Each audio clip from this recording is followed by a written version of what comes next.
Pak, terkait gugatan cerai Risa Andriani dengan Hanif Daud seperti apa sih Pak? Rumornya mungkin sudah masuk gugatan cerainya di Pengadilan Agama Jakarta Selatan, apakah benar Pak? Begini ya, sebelum saya menjawab, saya jelaskan dulu supaya saudara-saudara paham bahwa tentang informasi di pengadilan itu ada aturannya. Jadi pertanyaan mana yang mesti kami jawab dan pertanyaan mana yang tidak harus kami jawab.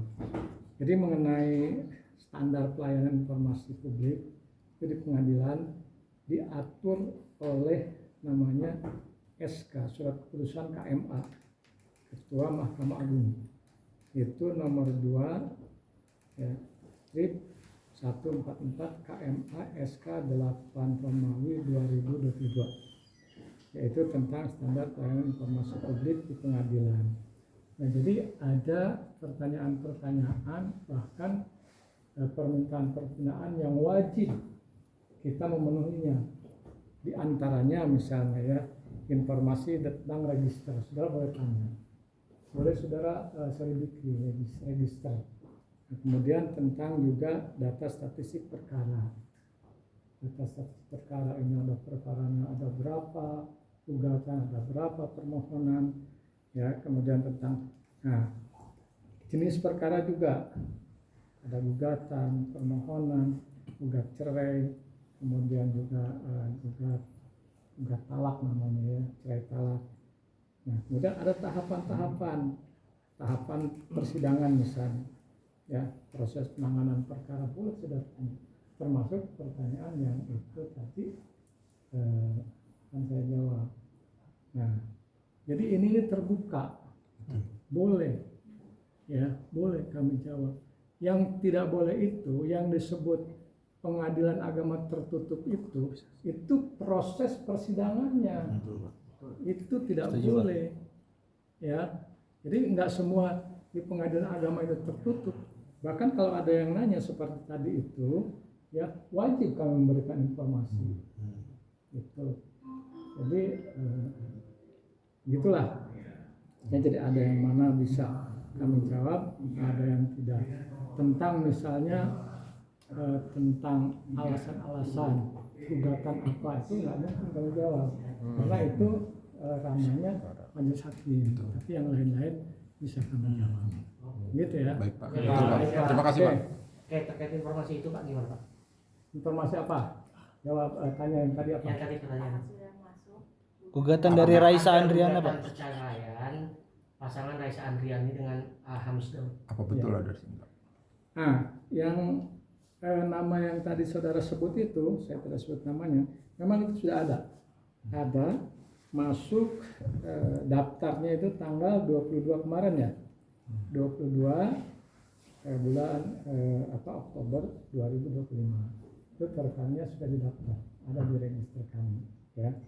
Kalau nama-nama itu yang sudah, atau pihak-pihak itu yang sudah sebutkan.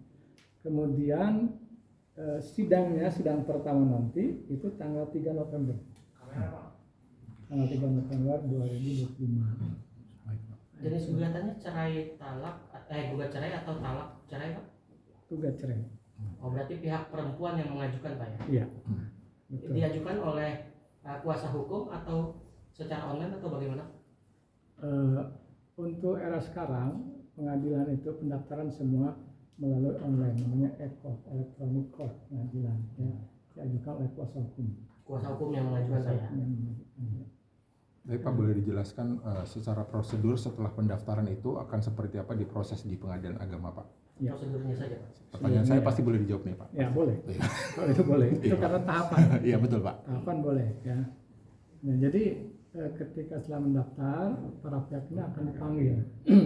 Ditetapkan majelisnya siapa oleh ketua, kemudian majelis itu ketuanya akan membuat penetapan dari sidang atau PHS. Nah, kemudian keduanya akan dipanggil. Jika kedua pihak hadir, tahapan pertama adalah perdamaian atau mediasi. Betul.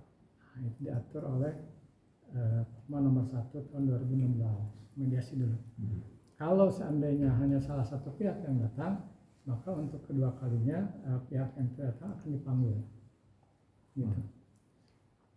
penggugat hanya menggugat cerai atau ada gugatan lain? Itu nggak tahu. Yang jelas gugatan itu gugatan cerai, gugat cerai, bukan cerai talak.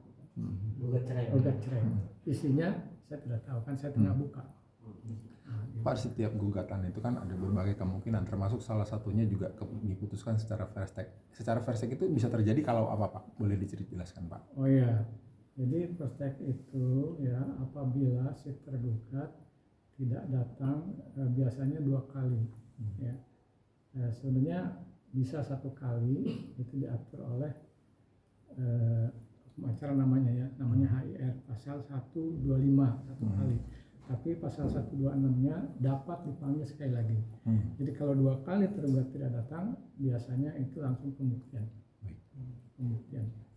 Penggugat dan tergugat sendiri masih berada dalam alamat yang sama atau? Nah, itu yang jelas begini. Jadi gugatan perceraian, baik itu gugat cerai maupun cerai talak, itu diajukan di tempat istri tinggal, domisili.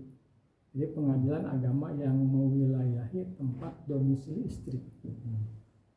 Nah itu, istri di mana tinggal yang saudara tanyakan ini, kita tidak kasih tahu. Ya bisa jadi salah orang kan, bisa jadi aja salah. Ya, salah artinya digugat di tempat suami, gitu. Karena memang ada.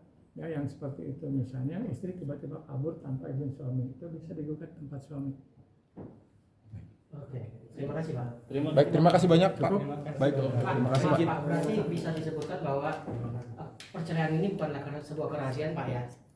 Atau ada ketika ada orang Oh iya, informasi itu silakan saja. Yang rahasia itu adalah persidangannya. Persidangan itu tertutup.